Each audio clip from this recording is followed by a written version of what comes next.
un CT scan, c'est en fait combiner l'appareil de radiologie et appareil de radiothérapie. Donc, alors il fait quand même, donc c'est très utile parce que vous avez un scanner incorporé à l'appareil de radiothérapie qui peut vérifier la position du patient avant la séance. C'est un peu moins bon comme qualité qu'un scanner de radiodiagnostic, car c'est fait avec tout de même une source de rayonnement de plusieurs MeV, de très haute énergie, dont le contraste est tout de même inférieur à celui des scanners de radiodiagnostic. En fait, pour nous, c'est fort utile de pouvoir positionner les patients de la sorte.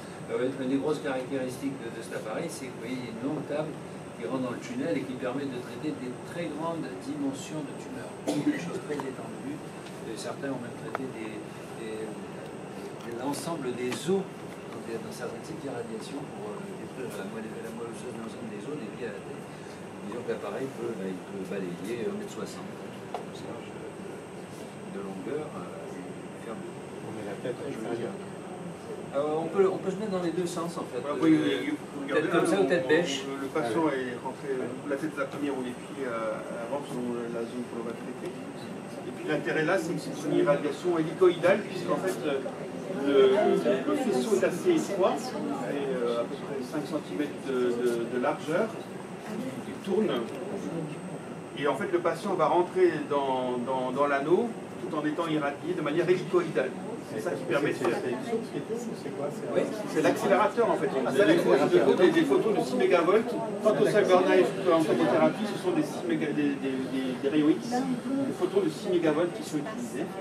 Et donc là, la caractéristique, c'est que comme on a un traitement hélicoïdal, on peut faire des grandes longueurs, entre autres dans des irradiations du névrax aussi. Voilà, toute la tête, toute la colonne vertébrale, ça fonctionne. Parce que sinon, les techniques classiques, vous traitez juste une zone qui fait 25-30 cm maximum de large, et puis après vous en remettez une autre à côté avec les risques qu'il y ait des zones qui soient ou surdosées ou sous-dosées. Là, c'est parfait parce qu'il n'y a pas de ces jonctions entre les différentes chaînes de radiation. C'est un travail extrêmement performant. Comme disait M. Abran, avant chaque séance, le patient va bénéficier d'un scanner de la zone traitée qui va permettre de le repositionner de manière très précise, puisqu'avant chaque séance, on va faire ce scanner à visée de positionnement et le mobiliser de manière à se retrouver dans la position qu'il avait au scanner de repérage, le type de dosimétrie qu'on fait avant tout traitement, et faire corréler et correspondre les repères anatomiques internes du patient entre la référence et ce qui est fait au jour le jour. Donc on a une précision qui est excellente de ce point de vue-là également. Comme vous voyez, vous avez eu un petit peu partout des faisceaux laser. Ce sont des aides au prépositionnement du patient, puisque les patients sont tatoués sur la plupart des localisations, ou ont des marques repères sur leur système de contention, et ça va nous permettre de les positionner de la même manière au scanner de repérage et lors des traitements, que ce soit en traitement conventionnel ou alors en tomothérapie.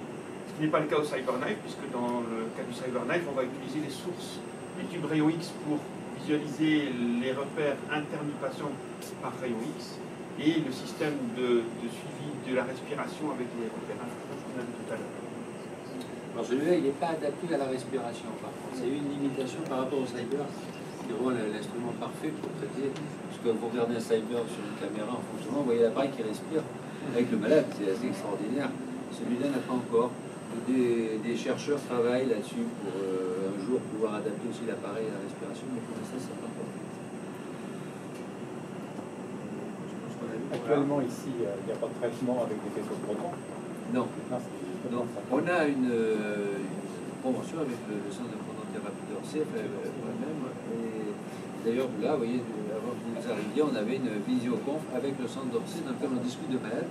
Quand on a une indication de protothérapie, on discute avec eux et le patient peut aller ensuite à Orsay pour se faire traiter. Il y en a qui ont des associations, c'est-à-dire qu'ils commencent par de la radiothérapie, justement avec de la tomothérapie, et puis ils font que la dernière partie, là où la dose devient la plus élevée, ou c'est en même temps le plus dangereux, si vous voulez, qui est par proton. Et pour l'instant, tout ça est fait à Paris, mais on a un bon espoir de pouvoir réaliser cette première partie ici, le malade est ensuite transféré pour la fin au proton. Ça raccourcira le temps qu'on passera en région parisienne. C'est les recherches sur le COP 212 à Revamed. Oui, on a entendu parler de ça. Bon, médecins nucléaires, effectivement, je crois qu'ils veulent s'implanter dans un organisme. Enfin, c'est sûrement un plus aussi. On peut peut-être passer dans une autre salle pour vous voyez un peu l'utilisation justement de la topo sur des lésions du sein justement. C'est pas une machine typiquement utilisée pour le sein, mais on peut constater que